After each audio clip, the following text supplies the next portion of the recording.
we didn't really know what we were getting into when we cast into this huge beast of a thing. Kind of until the first huge read-through we had, which was it was this ridiculous read-through. I think they rented out some Scottish castle in Glasgow. All the brass from Starz and Sony turned up, and okay. And it was just such an amazing experience shooting season 1 that we all bonded. You know, it was fantastic. Yeah. And it's changed your lives. It really has. Here we go. It is time for Morning Tea with 2 Highlanders and a Lord. Please welcome to the stage your moderator, actor, and MC, Cameron Matthews. Hey! Thank you so much. New York Comic-Con, how we doing? It is the last day of Comic-Con, and boy, are we saving the best for last. How many of you out there are a fan of, just a book called Outlander? Yes, out here? Small little book, it's just small. And how many of you out there are huge fans of the Outlander television series? I had a feeling. Well, we have a wonderful panel that is going to be up here today, and we're going to discuss everything. It's Sunday tea. We're going to spill the tea, ladies and gentlemen. That's right. We're going to have fun, learn some new stuff, and then hopefully have some time for some Q&A with all of you. How does that sound? I thought you might, so why don't we get things going, huh? Everybody on your feet as we welcome your cast today of Outlander. Please welcome, you know him as Murtaugh Frazier.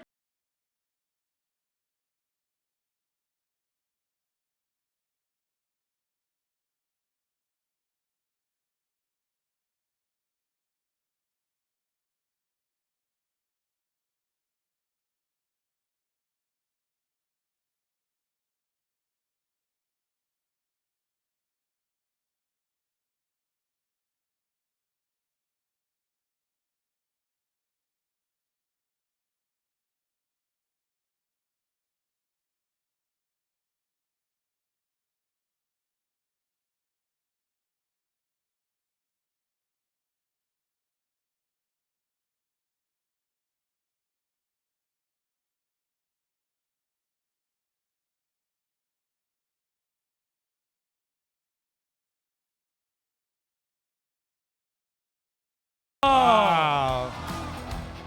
This became New York Fashion Week right now. Look at that. That's beautiful. Very beautiful. It looks like something out of Rings of Power, actually. Doesn't it? Yeah. Doesn't it? Well, 4 of you, thank you so much for being here this morning. I know you're all appreciative of it, right? Thank you. Yeah. My goodness. Just being able to speak with you folks behind the scenes, before we went on here. Your lives have changed because of Outlander, and I know you have spoken many times together about this series, but there's got to be something about New York City, coming here to New York Comic-Con. What is it like to come to events like this and just feel the energy from the audience? First thing on a Sunday morning, it's invigorating. I needed it. Thank you. Yes. Woo. It's such a great city, isn't it? And I mean, this is incredible. I can't even see the back row here, but yeah, we love coming here in New York. And yesterday was. What's up, New York? What's happening? Yeah. Wonderful. How about you, David? How are you feeling? I just did the emoji, just like. That's the. Yes. No words, just acting with the emoji there. Yeah. Well, after 6 incredible seasons of Outlander, how many of you have been watching from the beginning out here? Yeah? Oh, yeah. It's just an incredible series. And Diana, I wanted to start with you. When you stumbled upon writing this series, and now we're 9 books in and a 10th on the way, was what you're understanding. Yeah, you're working on, right? What is it like to create a universe, a phenomenon that has just taken the world by storm? Well, it's good. Yeah, definitely good. Yeah. It's kind of like boiling a frog. It's very, very gradual. Yes. Yeah, but here we are, and the temperature's about 120. So, yeah, it's good. Oh, absolutely. Gents, what do you think has captivated the world about it? What is it about Outlander and the story that you think is really reaching to everyone? Wow. I mean, I think obviously Diana's story is fantastic, but there's all this sort of, obviously the historical content for me is really interesting. And in the show right now, we've obviously gone from Scotland, we've gone to Versailles, but we're in America, right? And we're recounting and retelling the story of the American Revolution, which I think is incredible. Not many TV shows have this sort of scope and vast sort of reach over such a long time period. So, yeah, definitely the historical side for me is really interesting. Yeah. Great casting, I think. I mean, not- amazing. not- Great casting. The best. That actually sounded like a humble brag, but I didn't mean that. I was actually trying to throw it to Sam as well as Duncan and Katrina. A wonderful cast, I think, do an amazing job as well about the show. Setting aside the wonderful work of fiction that Diana's written, I think it's a great show to work on with a great bunch of people. And I think the work that you two do, particularly as... Well, John Gray also. I mean, anyone like John Gray? No? Fan? Aww. Oh, this is a big. Let's hug it out. Let's hug it out. We'll do that later.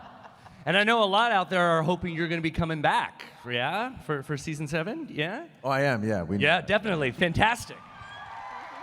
Excited about that. Duncan, what are your thoughts on why it's just such a phenomenon? Why everyone loves it so much? I think at it. I beg your pardon. Where was that? At its heart, I think it's about family. It's about those ties that last so long over time. And I think it's reflected in the fandom because I mean, there's many people here that I've seen before, conventions over the years, and there's so many people that, due to the show, have formed long-lasting relationships and friendships, and, you know, it's got that Outlander bond, you know, it's like that's so lasting. Yeah, you know, on top of it just being entertaining and captivating, but yeah, that family aspect of it is just so great and just holds on to everyone, right? And you guys are just loving this so far, right?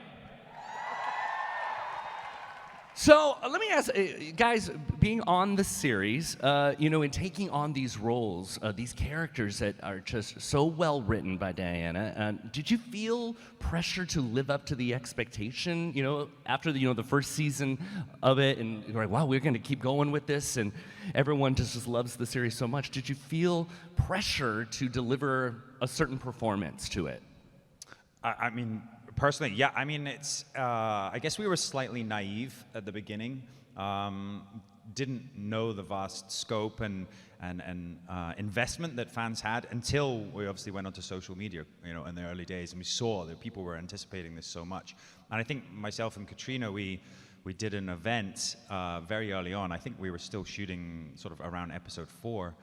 We did a small event, and there were thousands of people there, and it just blew us away. We were like, oh my God, because we were in Scotland, we didn't really know about this anticipation, and to see all the fans there, to see everyone, you know, the excitement about the show coming out, it certainly gave us a thrill, but also did become, yeah, we did start to ask ourselves, you know, can we do this? But Diana's been so supportive along the way. She's been brilliant, and yeah, you guys have been great support as well, so thank you.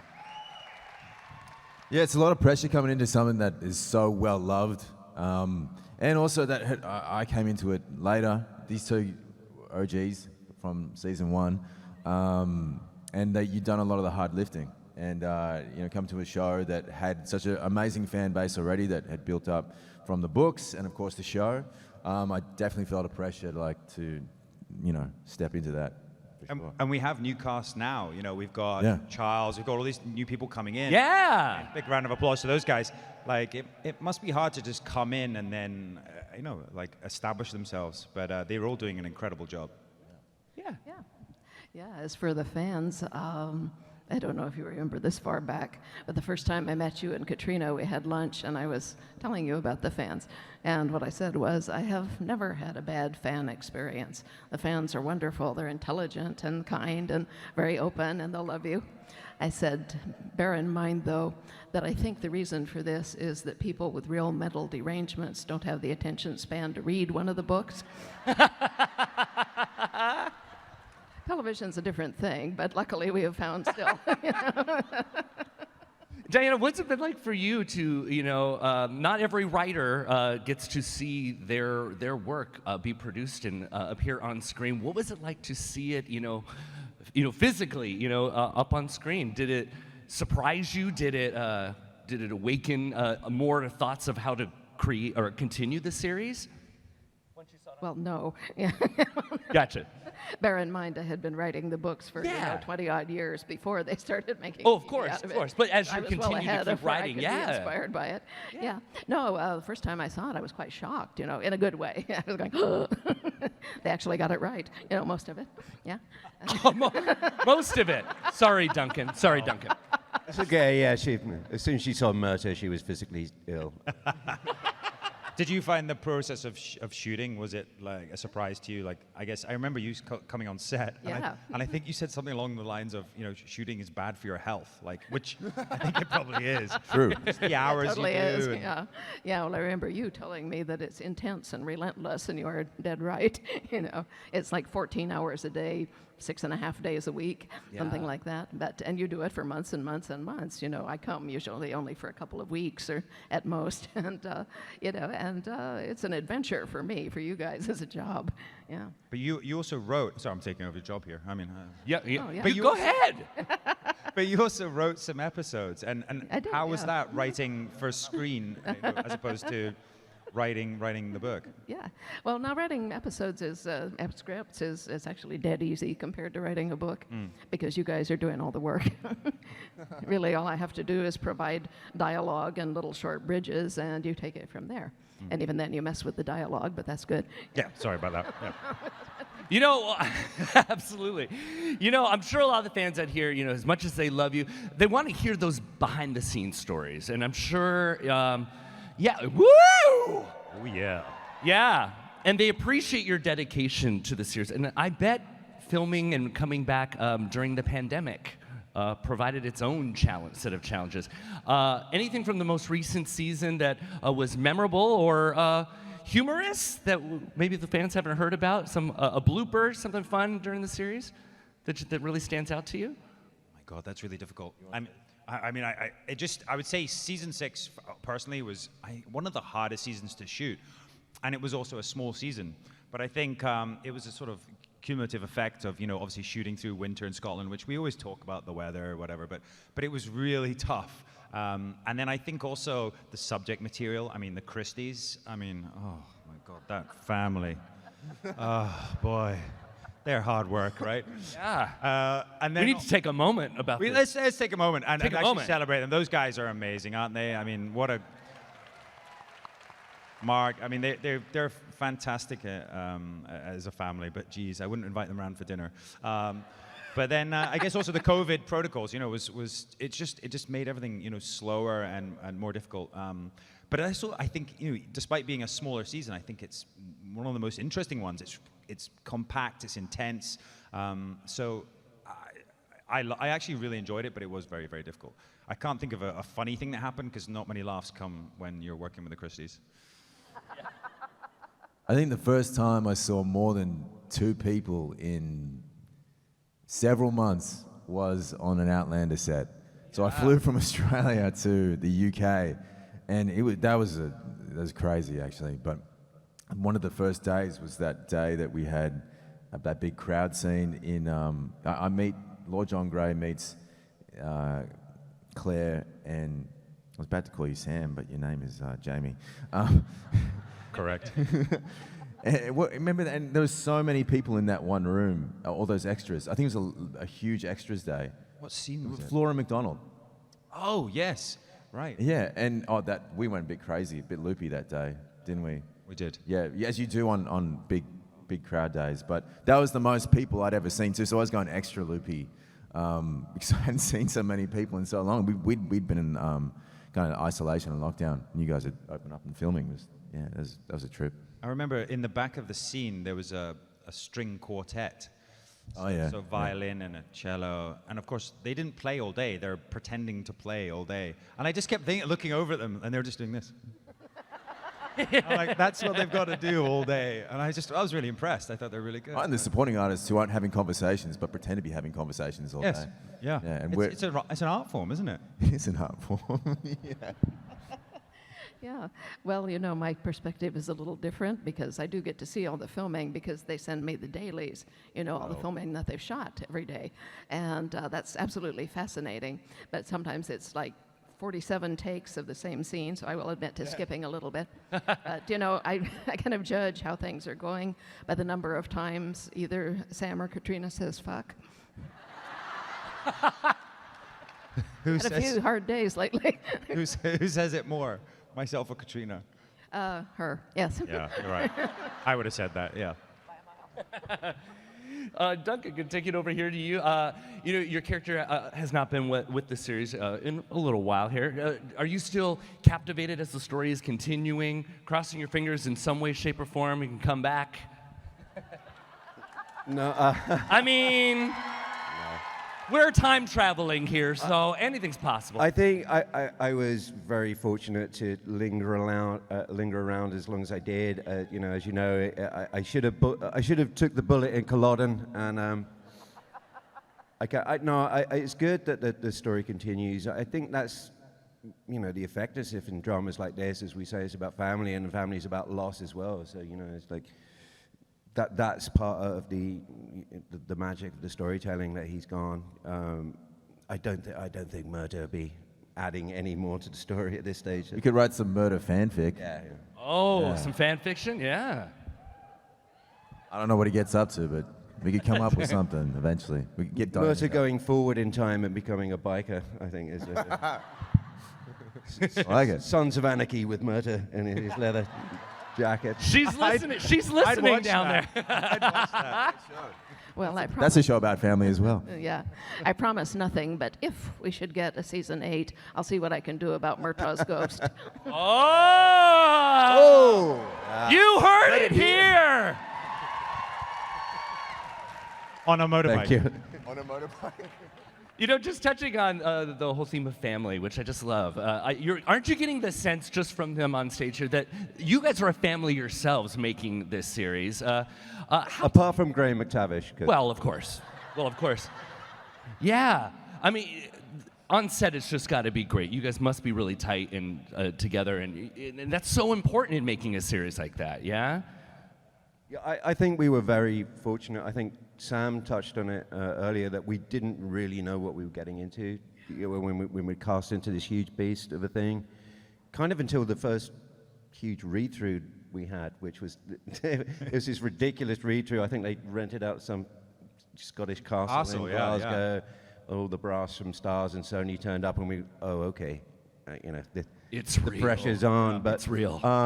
Everyone got on immediately, and I think it was due to that pressure, due to we were all kind of new hands. You know, there was no big kind of star involved in the show, and it was just such an amazing experience shooting season 1 that we all bonded. You know, it was fantastic. Yeah. And it's changed your lives. It really has. And we have Diana to thank for it all over here. Yes. We really do.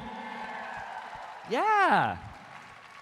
Well, you know, we have such incredible fans out here. I thought, since this is Sunday morning and we're having a nice casual conversation, you guys up for some Q&A with the fans out there? How does that sound? Cool. All right, so here's how we're gonna do. We have 2 microphones out here, and if you would like to come ask a question, we say slowly, calmly. Yes, we're gonna bump the lights up here. Yeah, and we're gonna go back and forth, and we have about 35 minutes left here, so we'll try to get through as many as we can. And we're just gonna enjoy this morning together. Sound good? Yeah. So great, why don't we start over here on my right, introduce yourself, and what's your question? Hi, my name is Jody Hotra. I am from New Jersey. I'm a peaker, wildfire peakers. So my question is there a show that you watch that you are so passionate about, like we are with Outlander? I would say, we were just talking about yesterday, and I just started watching 1883. The Yellowstone prequel show. Oh my God. I've only watched 4 episodes, but I binged the first 4 like straight through, and it was just incredible. The acting, the storytelling, it just captivated me from the start. And but there was something about it, I think, that felt almost like Outlander. There's like, you know, this obviously strong female lead, the voiceover at the beginning.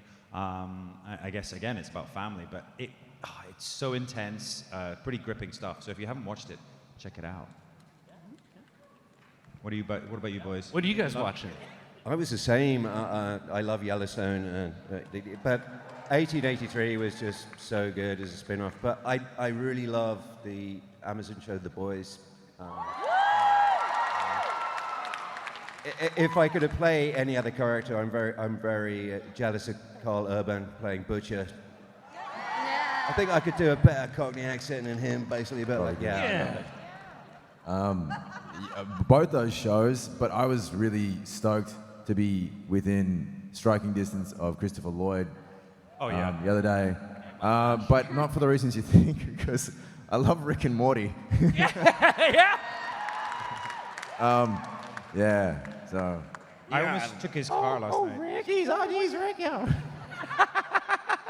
I got thrown out of his car last night. I got into his car and Get out of my car. I was like, "You're not Christopher. Get out." Oh, jeez, okay. Diana, how about you? What series do you love watching right now? Well, you know, in my life, it's a choice. I can write books, I can watch Outlander dailies, or I can watch television, you know, so guess which two I do. I love it. I love it. Yeah, yeah. Well, thank you so much for your question. Let's head over here. Hi, what's your name?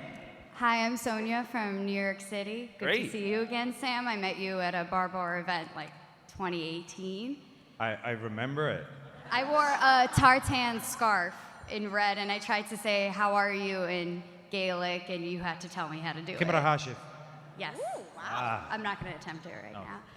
So reading the Outlander books, it's interesting because I learn a lot about American history that I never even knew, and I spent, you know, my whole life learning American history, but it was all about revolution and stuff. So my question for Diana and everyone, the historical context, like I learned more about the immigration with the Scottish people to the United States and how Catholics couldn't hold land and everything. Like, what's your process for history? And shout out to the American school system where I have to read a fiction book to learn. Well, I chose historical fiction. I wrote Outlander for practice to learn how to write a book, and, you know, luckily it worked. But I was thinking, you know, what's the easiest kind of book I could write? Because it is practice, no one's going to read it. And so I said, well, for me, the easiest thing to write would be historical fiction. I was a research professor. I used to be a biologist in my previous life, but I did have access to the university library. Said I know how to look things up, you know, how hard could it be? So, you know, that's my process. I go and look things up.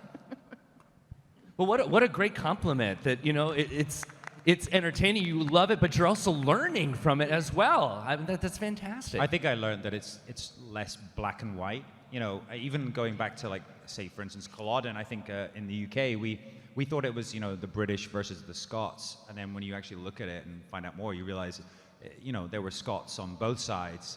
And I think the same goes for, you know, the American Revolution. You know, the families were torn apart. I mean, you even see Jamie Fraser, you know, he's obviously has prior knowledge, but he's literally jumping from side to side. He knows who's going to win, but I guess at the time, it really tore the country apart, but also obviously created this America that we live in now. It's Absolutely. super interesting. Yeah, thank you so much for your question. Hi, what's your name? Hi, good morning. Julie from Jersey, also a peaker.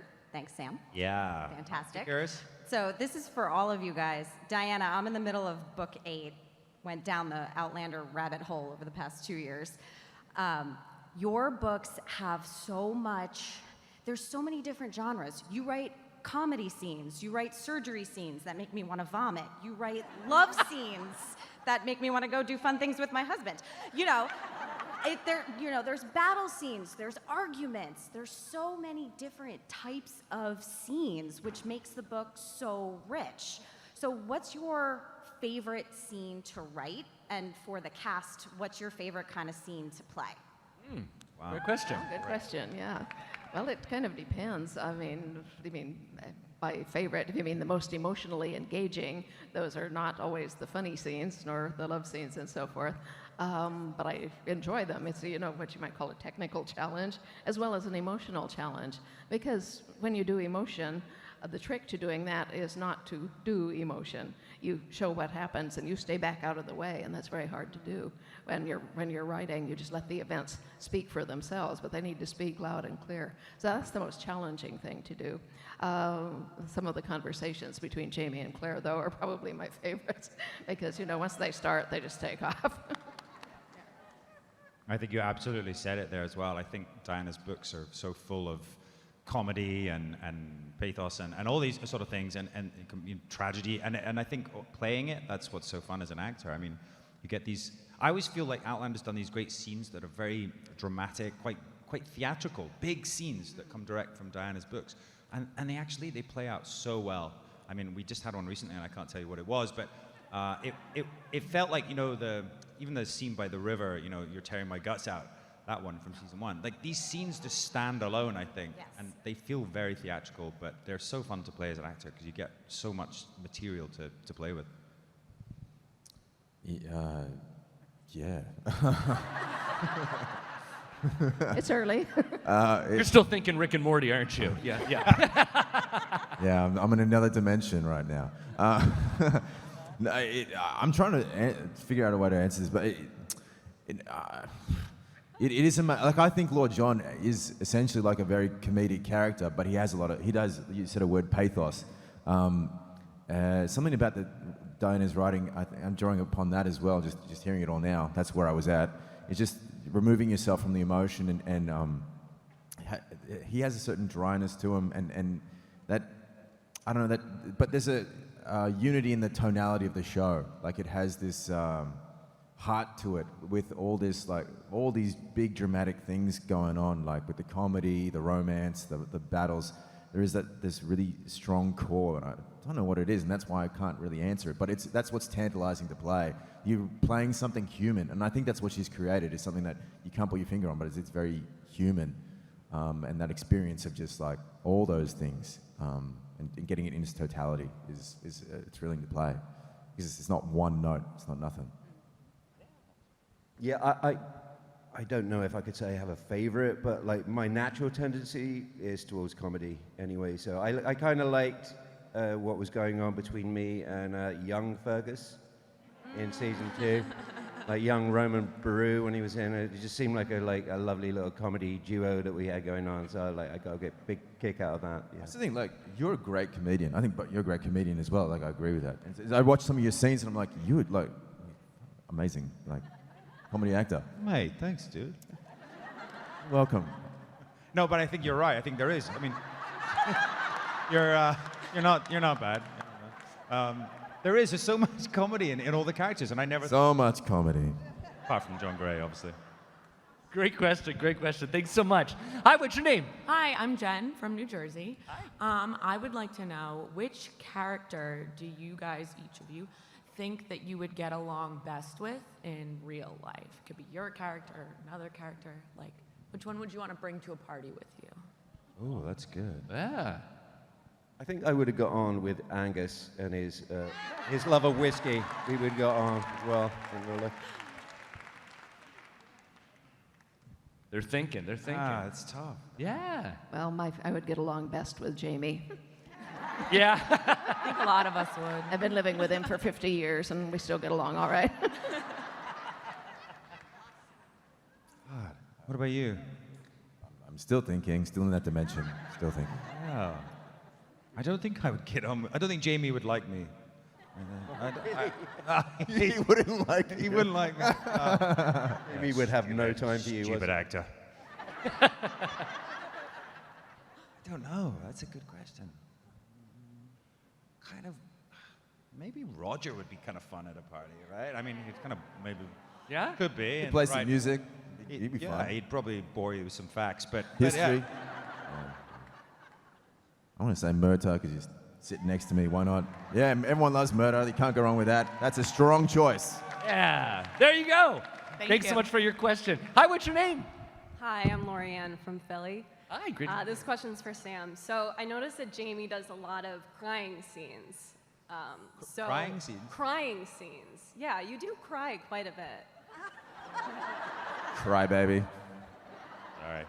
It's just so good. Yeah. So my question is, what method do you use to kind of cry on command? I would say he's very stoic, so I'm not sure he does. I mean, I don't think he's a crier, as in that I don't think he openly kind of weeps, but I think he always holds things back. He's strong, and I think, but that's what's really fun to play, right? I mean, it's much more interesting to play someone not wanting to cry. But I don't ever try and go out of my way to squeeze one out, so to speak. Yeah. Lots of onions. Yeah. If you try too hard. To squeeze one out is could be, what you're going to walk away this conversation with. Yeah. That's my method. Yeah, just try squeezing it out. What is he doing? He's squeezing. But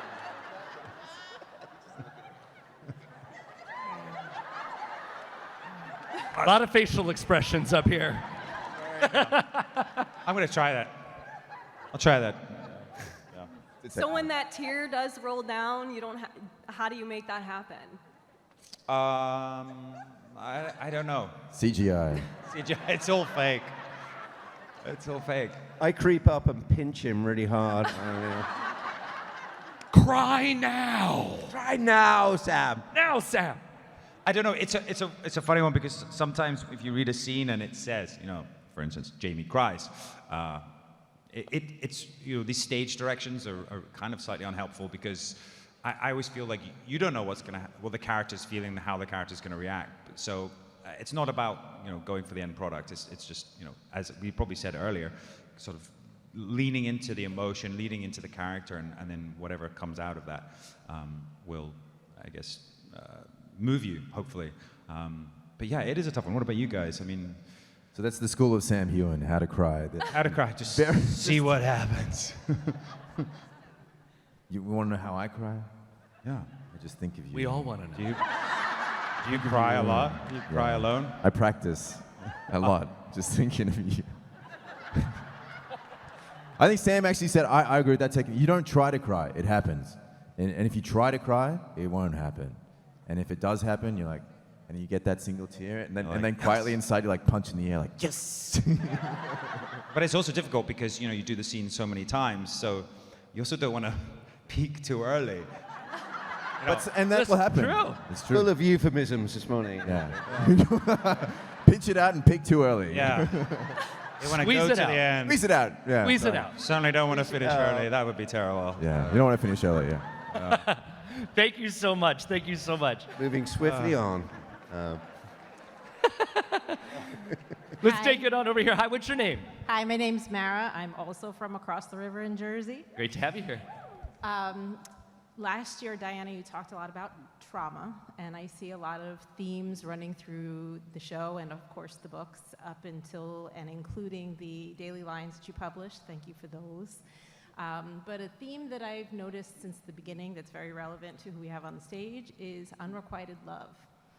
So Lord John, his entire character is about unrequited love, so I'd like to hear a little bit about how that has informed his character. And Duncan, I would love to know how it informed the later part of Myrta's character. And Diana, I'd love to know how you chose it as a theme that runs throughout your books.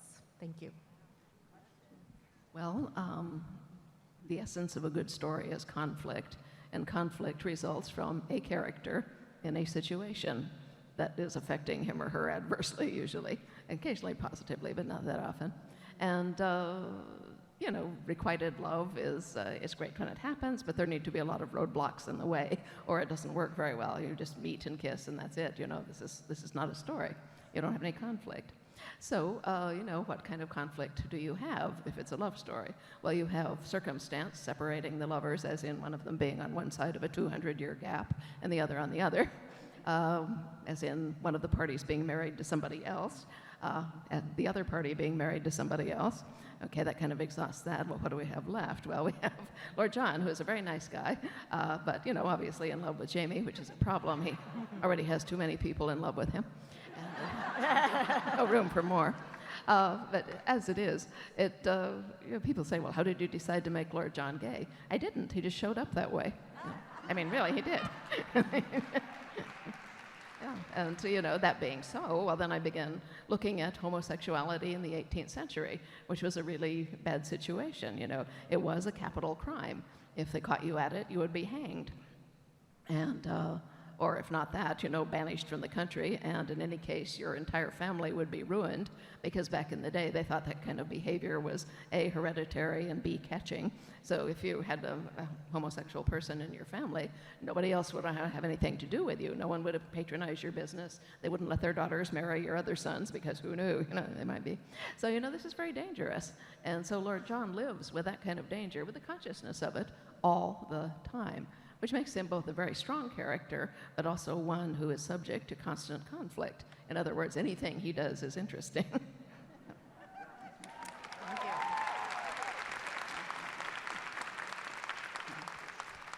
That's a really interesting question, actually. It was one of the kind of key things I thought about when playing that character, because, you know, Myrta had obviously this huge, everlasting love for Ellen.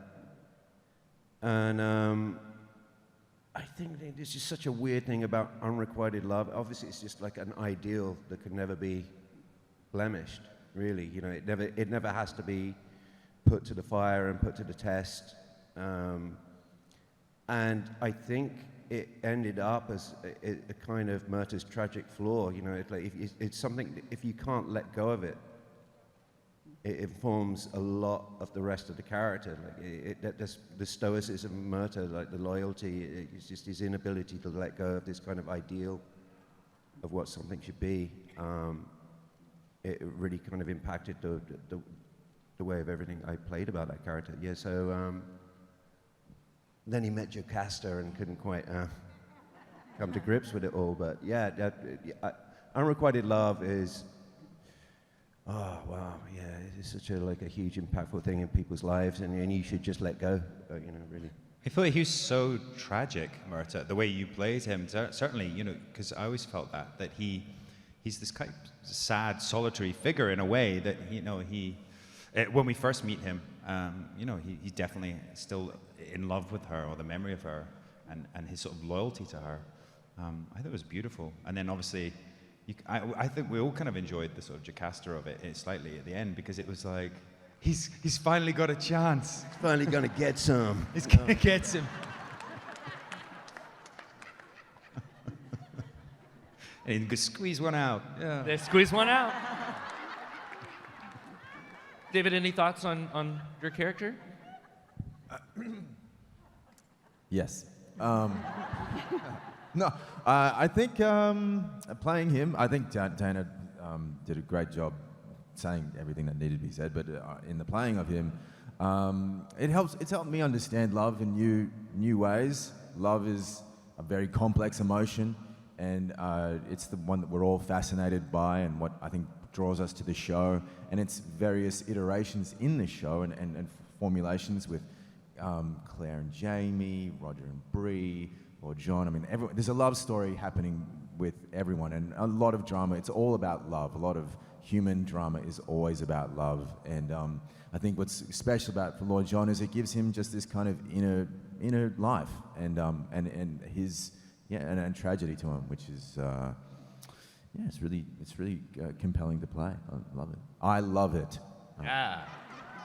Thank you so much. Thank you. Great question. Yeah. Thank you. Hi, what's your name? Hi, my name is Dorothy from Conroe, Texas. And first, I'd like to say hello to Diana and Doug. We were on the cruise with you last year. Oh, thank you. And then my question is kind of for the other cast members, but Sam might have some input into this. I wondered what antics he might have been involved with behind the scenes.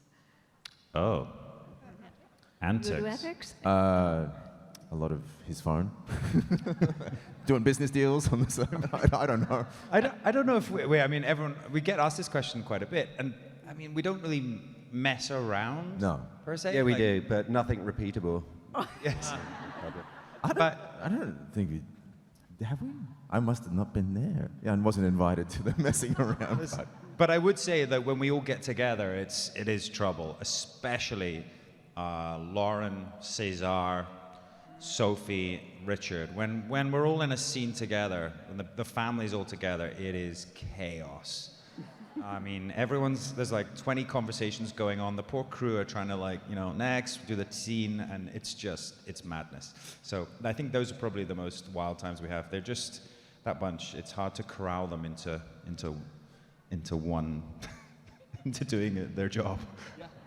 The absolute filth that Gary Lewis used to come out with. Gary as Lewis, the lead, of course, yes. Column was notorious. Between takes was quite hilarious, involving Mrs. Fitz and...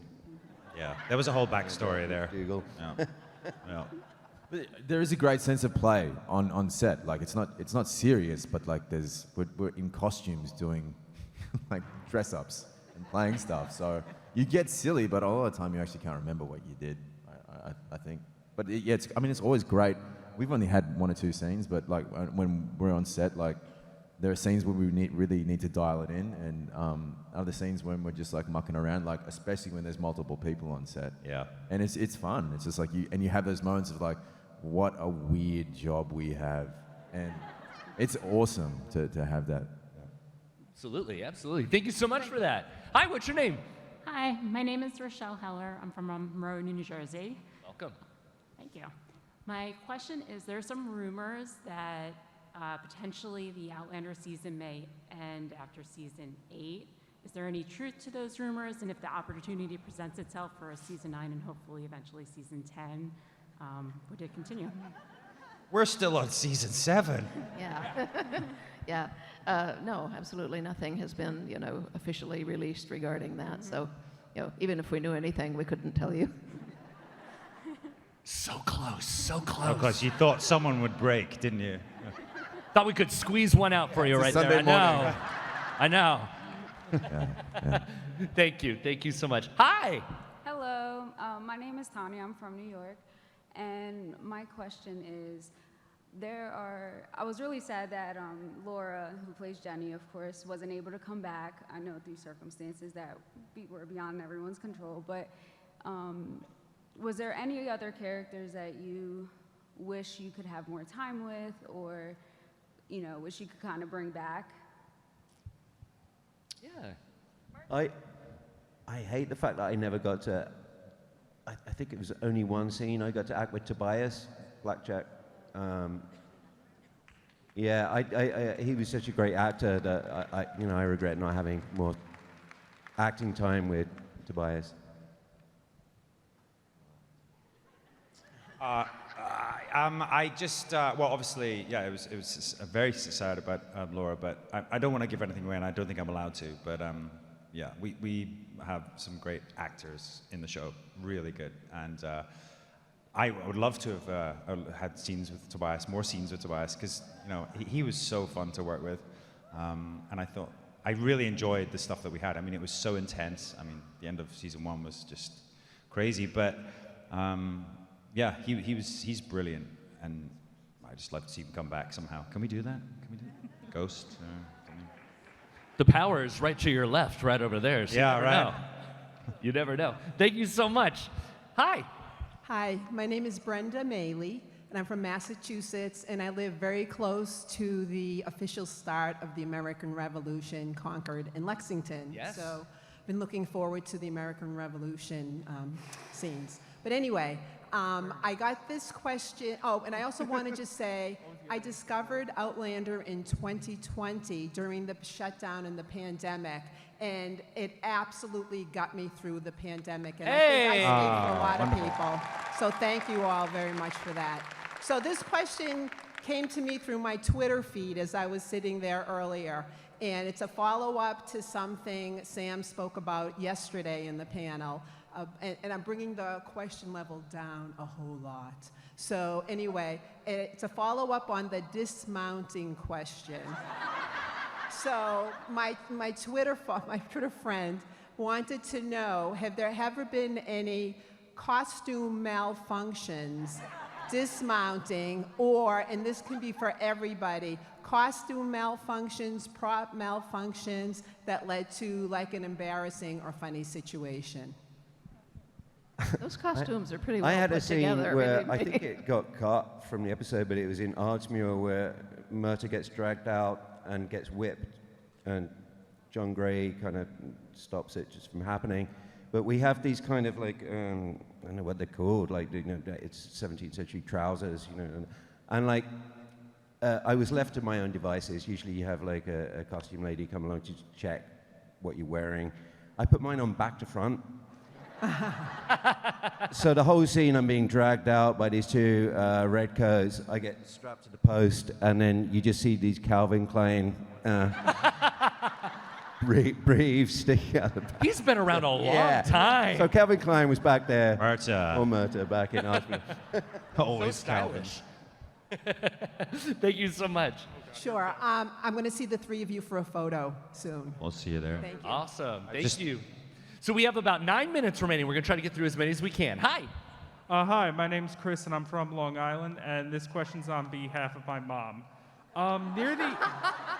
Just let the record Disclaimer show. there, yeah. Let the record show. We believe you. Near the end of season 6, Jamie sends Fergus out on assignment to basically clear his mind from all the problems he was having during that season. And what she wants to know is, do you think we'll see him again at any point in season 7 along with his wife, Marcelli? Marcelli, excuse me, sorry. I don't know either. Yeah, I don't know. I mean, he hasn't showed up yet, but, you know, I haven't seen everything yet either. Giving nothing away. No.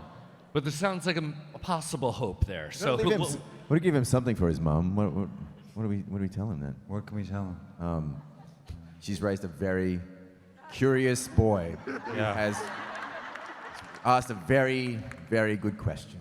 You can tell your mom Thank that. you. Did you come here on your own free will, or? Yeah, pretty much. Yeah. Okay. Yeah. Thank you so much, man. Thank you. Hi. Hi, I'm Gabriella. I'm from New Jersey. I'm so happy to be here. Okay, let's see. So I'm one of those people who does have trouble concentrating when I read a book, so shout out to Davina Porter for being an excellent narrator for when I need to switch to audiobooks. So when I started reading Echo and the Bone, I was kind of like, who are all of these characters? And like, oh my goodness, there's so many people. And then I don't know how much, read the books. Like when I first met Willie, I was like, okay, but do I want to listen to you? You seem kind of like a child, but you are a child. Anyway, lots of stories in Echo and the Bone. How much of that can we expect to see in the next season with so many storylines? Like, and I know we still haven't really gotten past the end of the last book in the season. Well, let me say, the way the last book ends, go tell the bees that I am gone, and I hope I am not spoiling this for anyone, but given the way that that ends, you know, it is pretty obvious that William is going to be in the first scene of the next book. Oh, yeah, I mean in the season. Oh, that I wouldn't know. Oh, okay. That's all they can tell you. That's all they can tell you. I would say, just going back to the question about unrequited love, I think Jamie's relationship with Willie is one of the most interesting things to play for me. This unrequited love, that he can't love his son, he can't be a father to him, but he has found ways of doing that. And I just think, yeah, it's a really nice, another sort of, I know, side to Jamie's character, you know, that he has this unrequited love, that he desperately wants to be his father, but he can't. And I think that makes this relationship really interesting as well. Yeah, it's going to be an interesting Hey, Daddy. ride. Yes. Hey, Daddy. Thank you for your question. Thank you. Hi, what's your name? Hi, I'm Emily. I'm from St. Louis, Missouri. Hey now.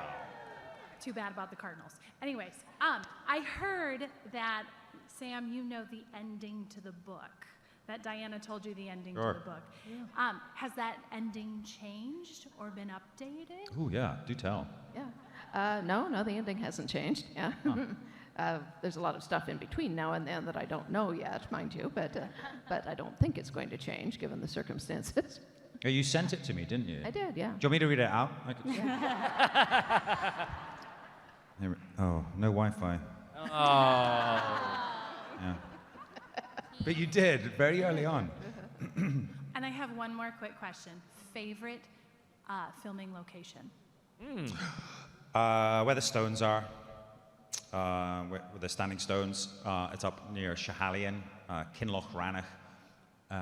It's a very beautiful location. We have this big mountain, Schiehallion, that sits there. There's something about it that's very magical, not just because it's where you can go through the stones and go back in time. There's something about that place which is just amazing. Yeah. David, Duncan, any favorite location? I think the episode, I think it was called Rent in season 1. I was like, where were we? Was it Avamore National Park, basically, and it was just so beautiful. And Gary Steele, who was the set designer at the time, with these encampments out, and the cameras are so unobtrusive and we were like so many extras, and we were riding on horseback. It just felt like we were actually back there in the day. It was just so beautiful. The country is just so gorgeous. It's gorgeous. Yeah. David? It's weird for me because I'm from Australia and I get carted around to locations and I don't really know where I am. And I'm going to ask, what was the name of that, the prison, Ardsmuir? What was it? What was the castle? Oh, Craig Miller. Craig Miller, yeah. That's the first castle I'd ever been in. And then, between takes, we had a green room in the castle. That was so strange. First time I'd ever been in, it is a castle, right? Yeah. Yeah, okay, see. But how cool I don't really know. at the same time. It wasn't fake, no. Yeah, and they'll always be special to me because... It's an interesting castle because it's literally in the city, I guess like Edinburgh Castle, but it's kind of odd. You sort of go through these housing schemes and people's houses, and then there's just this castle just sitting there, and it's just really odd.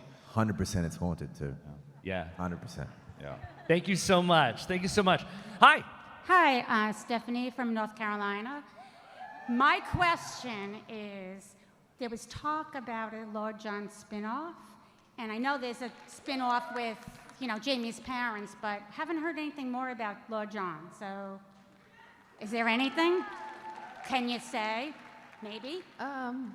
At the moment, there doesn't seem to be any interest on the part of the people who actually produce the show. And I don't mean Meryl and Matt, I mean like Sony. Yeah, they don't seem to be all that interested at the moment, but things change and they change fast. Putting it out there, putting it out there. I have one more question for Sam. I'm seeing Graham in 2 weeks. Oh dear, I'm sorry. Yes. Oh no. We're hosting him at Razor's Ridge Homecoming. Oh dear. In the mountains. Yeah, so you're gonna Disaster. have awful time. Do you have a message for him? Well, I just hope he pays the bill, and he does owe us all dinner, doesn't he? Do not take him out to a restaurant. You'll be left with a very heavy bill to pay. I spent Valentine's Day with him last Valentine's Day. We had a very romantic meal together. He went to this restaurant that he'd been to 3 nights in a row. Oh, he does that. Yeah. Yes, I'll have my usual table. Yes. Did he take you out as well? Yeah? No, this is another Valentine's Day. Oh, another Valentine's Day. Gotcha. That's exactly how he would. Oh no. And I knew of this wine that's very expensive, and of course he ordered that every night. He's a man of creature of habit. Creature of habit. And but yes, we got to this table that evening, and he invited me along. It was Valentine's evening, and they put roses out for us, and all these other couples sitting there, and I'm sitting opposite Graham McTavish, like, this is weird. But we had a very lovely evening. What was he thinking? I wonder. This is amazing. I won't say how the evening ended, but but I will tell you how it ended. It was the next morning we left this hotel, and as we're leaving the hotel, I got the bill for all 3 nights of his. Yes. That's McTavish. I'm going to tell No, him. we love him, really. I'm definitely going to tell him. Thank you. Since we are telling Graham McTavish stories and location stories, there was one thing while I was on set. It was this long horse ride where you're escaping from redcoats, and there's a change of horses in which Graham is supposed to leap from one horse to the other. Well, this involved a mechanical horse that he had to be leaping onto. It was being drawn on a truck, and he had to leap on and off the mechanical horse, 12 times or so. Well, Ann Kenny, another writer, and I were standing somewhat downhill from this. Graham comes staggering down after all of these takes, and as he passes us, he says, "I've been having a conversation with my balls." And they both said, "We'd really rather you didn't do that again." goes off muttering, I knew I should have worn a cup this morning. Thank you so much for your questions. Folks, we have come to the end of this panel, but don't worry, there's still opportunities to be able to meet you guys on the autograph floor. Oh, for sure, yeah. Yeah, Right. and then Diana, you and I will be back later this afternoon for a Spotlight with Diana at 1:45 downstairs in 401. Can we have a huge round of applause for our Outlander team up here? Diana Gabaldon, Sam Heughan, David Barry, and Duncan Lacroix.